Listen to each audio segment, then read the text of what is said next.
Hello everyone. In this session, we will see how to move data from the database and into the database.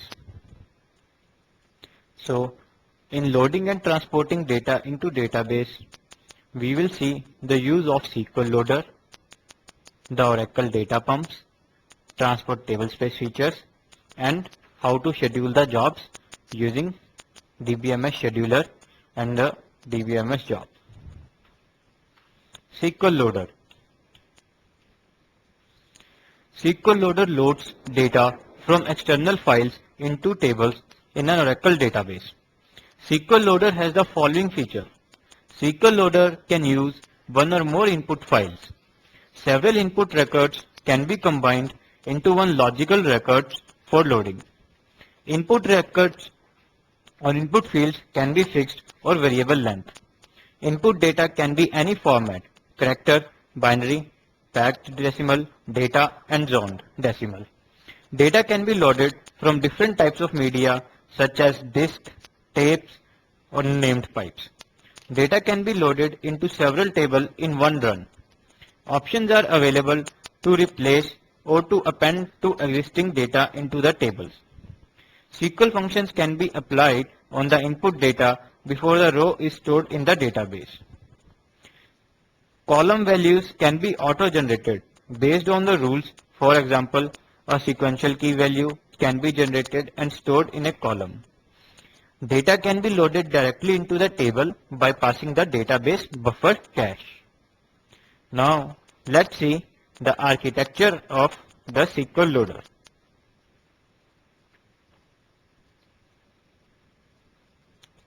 Architecture of SQL Loader. The SQL Loader control file is a text file that contains data definition language instructions. DDL is used to control the following aspects of SQL Loader session: where SQL Loader finds the data to load, how SQL Loader expects that data to be formatted, how SQL Loader configures as it loads the data, how SQL Loader manipulates the data being loaded. SQL Loader reads data from one or more files specified in the control file. A data file can be in one of the three formats: fixed record format, variable record format, and stream record format. Now the bad file. The bad file contains records that were rejected either by SQL Loader or by Oracle database. SQL Loader rejects. Records are rejected by SQL Loader when the input format is invalid. For example, if the second enclosure delimiter is missing, or if a delimited field exceeds its maximum length, SQL Loader rejects the record. Rejected records are placed in the bad file. Now Oracle rejects. After a record is accepted for processing by SQL Loader, a row is sent to Oracle for insertion. If Oracle determines that the row is valid, then the row is inserted into the database. If not, the record is rejected and SQL Loader puts it in the bad file. The row may be rejected, for example, because the key is not unique, because the required field is null, etc. Discard file. As SQL Loader executes, it may create a file called the discard file. This file is created only when it is needed and only if we have specified that a discard file should be enabled. The discard file contains records that were filtered out of the load because they did not match any record selection criteria specified in the control file. The discard file therefore contains records that were not inserted into any table in the database. We can specify the maximum number of such records that the discard file can accept. Content of the log file. The header information section the following entries: date of run, software version. Global information sections contain the following entries: name of all input-output files, echo of command line arguments, continuation character specifications. And the table information sections provide the following entry for each table loaded: table name, load conditions, insert, append, or replace specifications. We type SQL Loader to SQL LDR to run SQL Loader utility. We connect it with the database by using username and password. Then we mention the control file and the log file for proper running of the SQL Loader. In this example, it is shown how the data from a flat file is stored in the Oracle table by the SQL loader. We are preparing one control file mentioning operation, load data, flat file location, destination table, and delimiter. Then we are starting our SQL loader utility and providing the control file location, log file location, and discard file location. So in this example, our SQL loader will read the data from text.txt, arrange the data in the form of column emp_id, name, designation, separated by the delimiter, comma, and then insert that data into the database.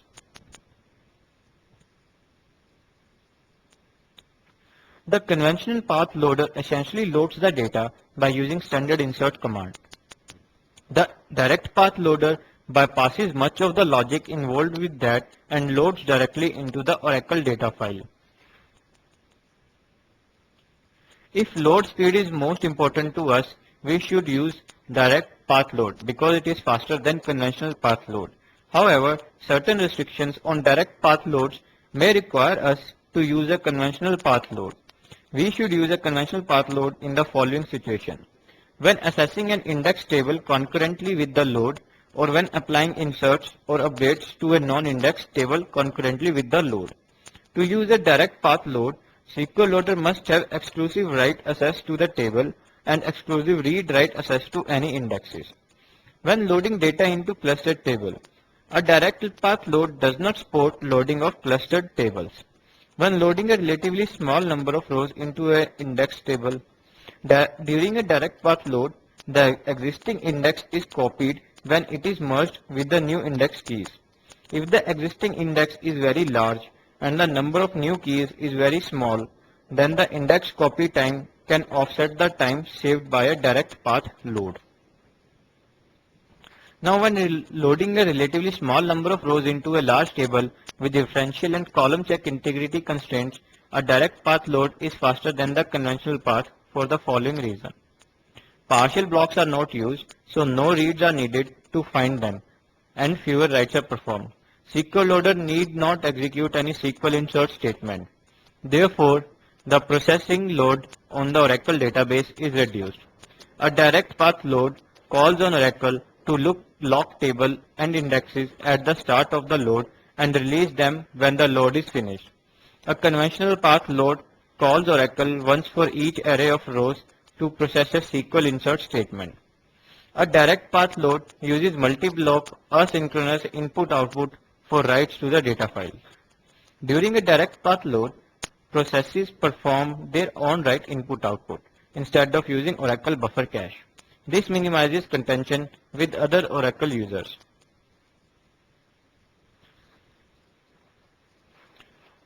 When a table to be loaded is empty, the pre-sorting option eliminates the sort and merge phases of index building.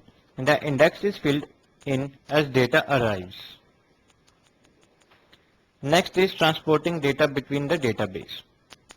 Oracle Data Pump is a feature of Oracle database that enables very fast bulk data and metadata movement between Oracle databases. Oracle Data Pump provides new high-speed parallel export and import utilities as well as web-based Oracle Enterprise Manager interface. Data Pump export and import utilities are typically much faster than the original export and import utilities. A single thread of Data Pump export is about twice as fast as original export, while Data Pump import is 15 to 45 times fast than original import. Data Pump jobs can be restarted without the loss of data, whether or not the stoppage was voluntary or involuntary. Data Pump job supports fine-grained object selection. Virtually any type of object can be included or excluded in a Data Pump job. Data Pump supports the ability to load one instance directly from another, that is network import, and unload a remote instance, that is network export. Data Pump jobs uses a master table, a master process, and worker process to perform the work and keep track of the progress.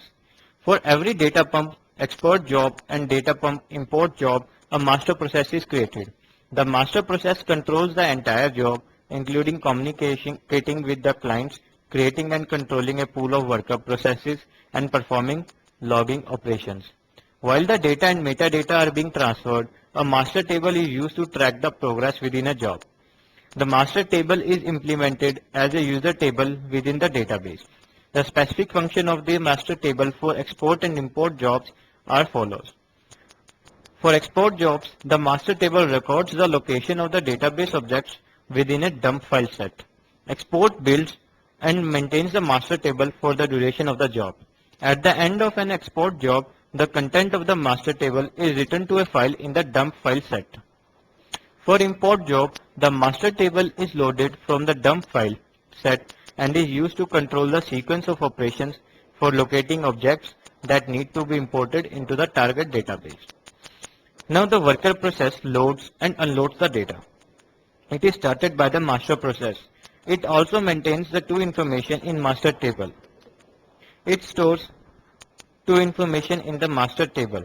One is when client logs into the Oracle server, the database creates an Oracle process to service data pumps called the shadow process.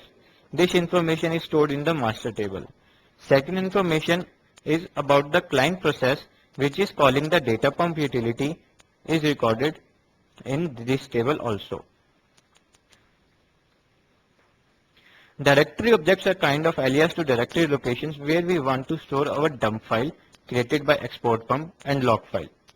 With create directory command, we can give alias to location as shown in this example. But for this, the user executing the command should have create any directory privileges. Now, after creating a directory, if some user want to access the directory for read or write operations, then we have to grant him these privileges by grant command, like we are granting the privileges in directory to user Scott.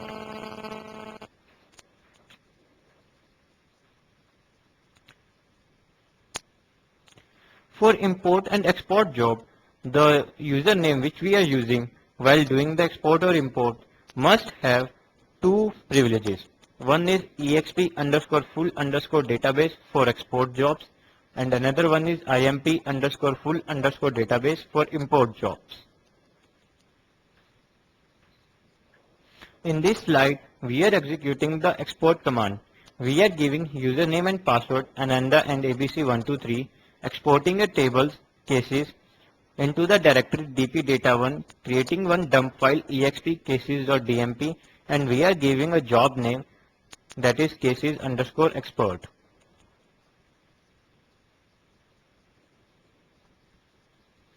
Before 10G, we use simple export and import utilities. So, there is little difference between these two, export data pumps and the export simple utility. Parameters are also changed. The schema parameter of data pump utility is previously known as owner parameter of the export import utility.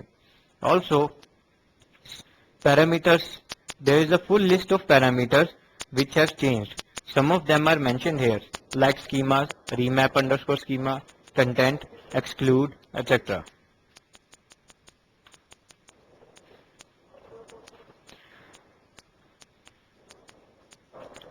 Now, new features of Oracle data pumps, or we can say what's new in Oracle data pumps from simple or traditional import and export utility which we used before Oracle 10G. In simple export or import utility, we cannot export or import from a remote database. But in data pumps, we can do this by mentioning our remote database name in network underscore link parameter. Here in this example, network underscore link parameter has value db1.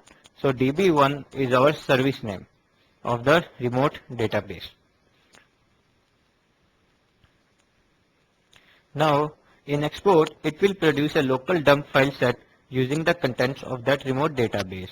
This process can be parallelized, and this process is lower than exporting on the same machine. Means its speed is comparatively slower if we are exporting our data from the same database which is present on the same machine.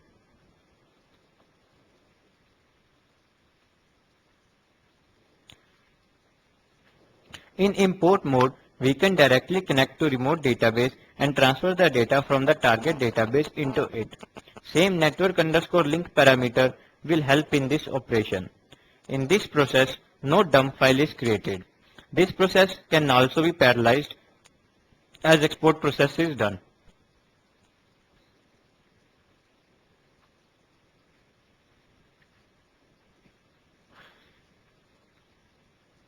Next feature is restartability. In traditional export and import, if our jobs aborted or terminated due to some reason, then we have to start the full job again. But in Oracle Data Pumps, we can restart our job from the point of time from the abortion time. Now, Data Pumps jobs may be restarted without the loss of data and only minimal loss of time. So, now restart may follow system failures, database shutdown, database failures, or internal failures of data pumps.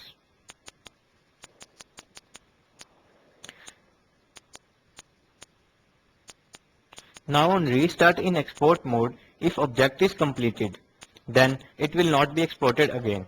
Complete object means that that object is already exported from the database. And the object which was still in progress is called object in progress. And the object which wasn't exported is called incomplete object. When we restart the export of the object which were in progress, then a duplicate error may be generated. So this error is ignored while restart of the job.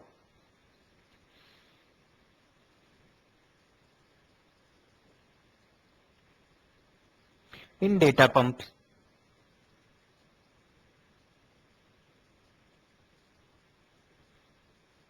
here in this slide, we are importing the data into the database after a restart. So it is same as the export. Restart is based upon the state of individual objects recorded in the master table. If objects was completed, they are ignored. But if objects were not completed, then reprocessing will start. Also, the object who was in progress at that time and now we are importing them again, the duplicate object error messages will be generated which will be ignored.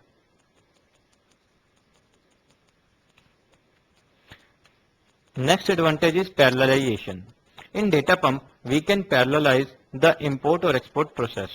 So it will decrease the time and helps in faster execution. For this, we have to start additional processes or threads. The drawback of the parallelization support is more database and operating system resources will be used. Also, if there are bottlenecks in input-output bandwidth, memory, CPU, then this parallelization effect cannot be realized.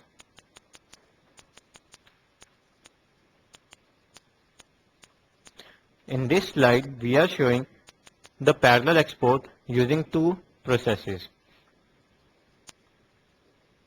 Now in parallel export or import, there is one limitation that all the metadata should be exported by a single thread in execution.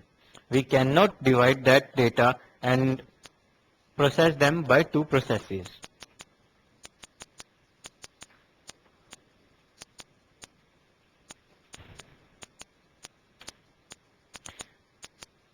In this slide, the degree of parallelization does not have to match degree of parallelization used for export while creating a dump file. Processing of a user data is split among the workers as is done in the export mode.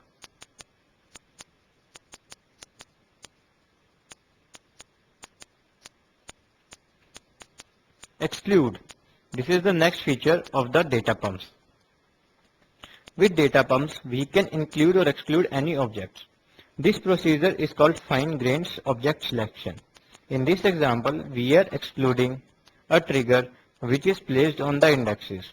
Objects prescribed by the exclude parameters are omitted from the job. Objects that are dependent upon the excluded objects will also be excluded. Objects described by the include parameters are the only objects included in the job. So only those objects will be included while doing export or import. Objects that are dependent on included object are also be included. Include and exclude parameters may not be mixed on the same command.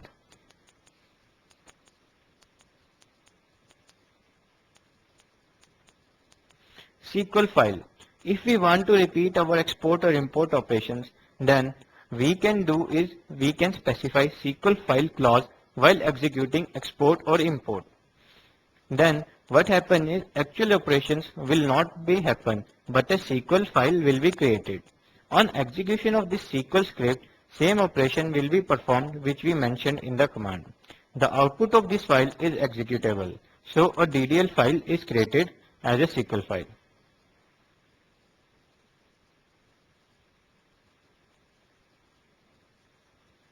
The flashback SCN parameters specifies the system change number that data pump export will use to enable the flashback utility.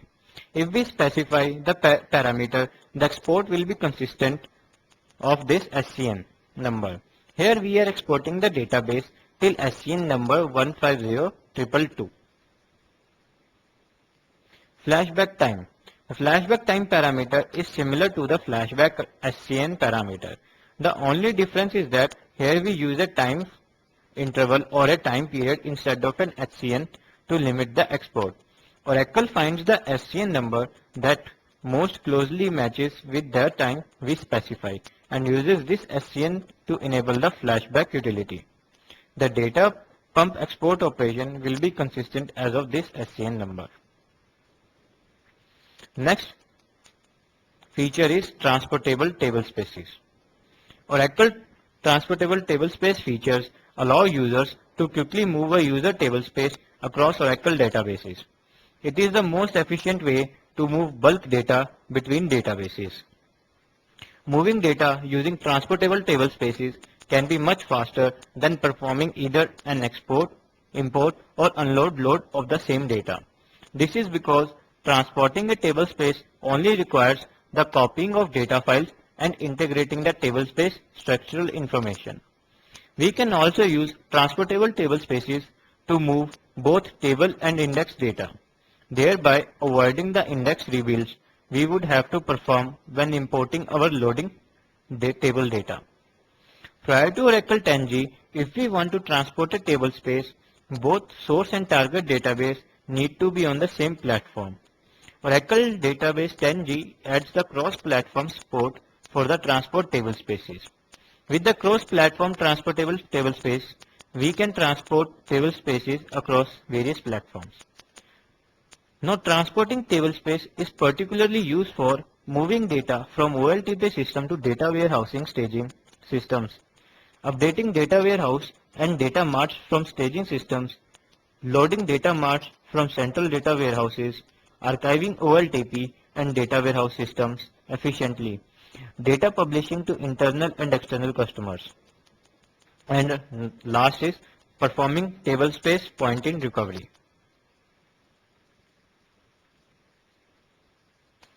For a tablespace to be transportable, it must be totally self-contained.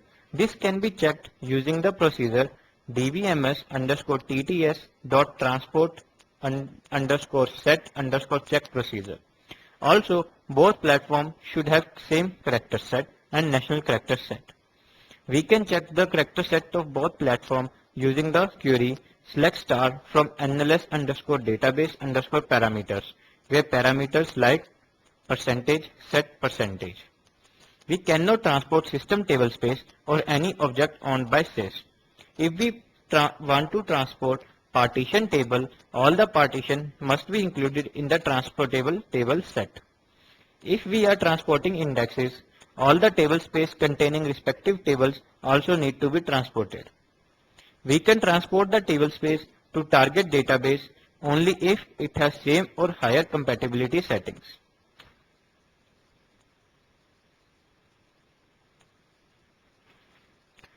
First step before transporting the table space from source platform to target platform, we need to first check if table space transport is compatible. We can check the list of supported platform using the following query in the database. Select star from v$transportable underscore platform. So it will give a list of the platforms to which we can transport our table space. Following are the brief steps for transporting the table space. First, ensures that table space is self-contained. Second, make the table space read-only by the command alter table space name read-only. Then, we can make the table space read-write once we export the metadata about this table space and convert the endian format of the table space. Third step, export metadata using transportable underscore tablespace data pump option.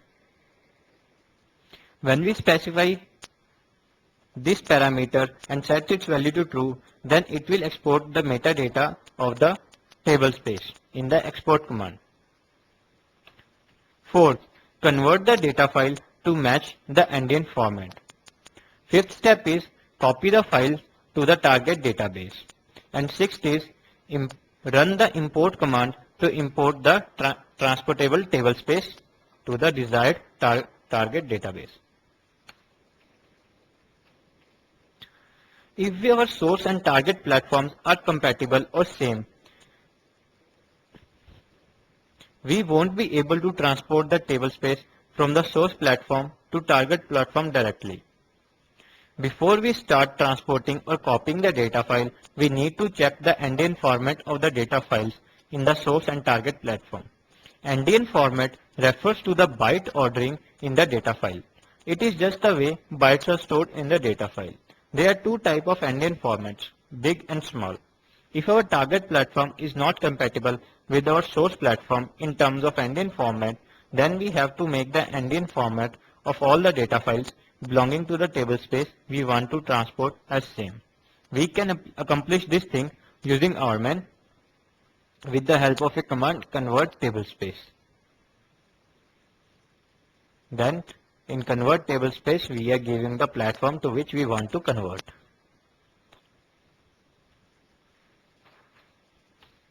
Now let's see scheduler.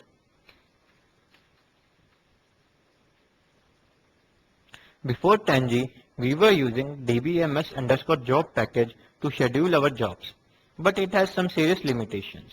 It can handle only PL SQL code segments, anonymous blocks, and stored procedures. It cannot handle anything outside the database, that is an operating system command file or executable like shell script. It is active only when the database is up and running. If the database is down, the jobs don't run. From Oracle Tangy, the dbms job package is replaced by the dbms underscore scheduler package. Let's see the different components of the schedulers. A job is a user-defined task that is scheduled to run one or more times. It is a combination of what needs to be executed and when. Users with the right privileges can create jobs either by specifying as job attribute both the action to perform and the schedule by which to perform the action, or by specifying as job attributes the name of an existing program object and an existing schedule object. Like programs and schedules, jobs are objects that can be named and saved in the database. Next is schedule. A schedule specifies when and how many times a job is executed. Jobs can be scheduled for processing at a later time or immediately. For jobs to be executed at a later time, the user can specify a date and time when the job should start. For jobs that repeat over a period of time, an end date and time can be specified, which indicates when the schedule expires. A schedule can also specify that a job be executed when a certain event occurs, such as batch swipes or inventory dropping below a threshold. Program. A scheduler program object is a collection of metadata about what will be done by the scheduler. It includes information such as the name of the program object, program action, program type, and the number of arguments required for the program. A program is a separate entity from a job. Job runs at a certain time or because a certain event occurred and invoke a certain program. Jobs can be created that point to existing program objects, which means that different groups can use the same program and run the program at different times with the different settings. Given the right privileges, different user can thus use the same program without having to redefine it. This enables the creation of program library where users can select from a list of existing programs. Next is event. An event is a message sent by one application or system process to another to indicate that some action or occurrence has been detected. An event is raised by one application or process and consumed by one or more application or processes. There are two kinds of event in the scheduler: event raised by the scheduler and event raised by the application. A chain is a grouping of programs that are linked together for a single combined objective. An example of a chain might be run program A and then program B, but only run program C if program A and B complete successfully. Otherwise, run program D. A scheduler job can point to a chain instead of pointing to a single program object. Each position within a chain of interdependent program is referred to as a step. Next is job classes. Job class provide a way to assign the same set of attribute values to member jobs. Each job class specifies a set of attributes such as logging level. When we assign a job to a job class, the job inherits those attributes. For example, we can specify the same policy for purging log entries for all payroll jobs. Next is set service affinity for the member jobs. Job classes provides a way to set resource allocation for member jobs. Windows. We create windows to change resource allocation among jobs during various time periods of the day, week, and so on. A window is represented by an interval of time with a well-defined beginning and end, such as from 12 am to 6 am. Windows work with the job classes to control resource allocation. Each window specifies the resource plan to activate when the window opens, and each job class specifies a resource consumer group or specifies a database service which can map to a consumer group. A job that runs within a window therefore has resource allocated to it according to the consumer group of its job class and the resource plan of the window. Next is window group. We can group windows for ease of use in scheduling jobs. If a job must run during multiple time periods throughout the day, week, and so on, we can create a window for each time period and then add the windows to a window group. We can then set the schedule underscore name attribute of the job to the name of this window group, and the job executes during all the time periods specified in the window group. Some examples. In these examples, we are creating a job of name arc underscore move underscore 3. In this, we are telling that what our job is doing. Our job is executing something. Now, job action will tell us what will happen when this job run. So, it will run this move underscore arcs.sh script. Now, move underscore arc.sh script will move the archived log files to a different file system. After that, repeat underscore interval is telling us how many times this job will run and after what interval. By default, every job is not enabled. So we have to enable it by mentioning a parameter enable is equal to true.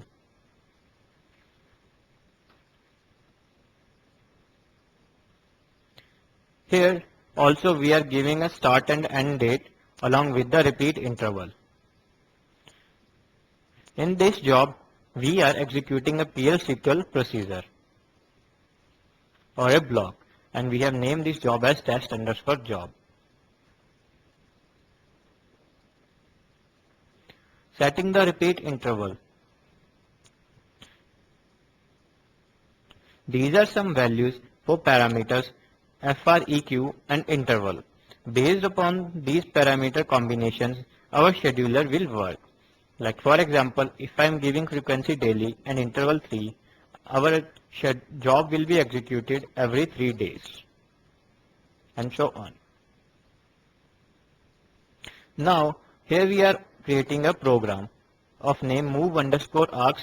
We are telling that it is an executable, and then we are giving the program action. Now in this slide we are creating a schedule of name every underscore 30 minutes. We are giving its time that what schedule it should run, frequently and interval, and then end. After this, we are here associating the programs with schedules to create a job. Here we are creating a job name, then we are giving the program name which we created previously and the schedule name which was also created previously, and we are enabling this job true. So it will serve the same function as this job will do. This is all about schedulers, transportable table spaces, export and import. Thank you.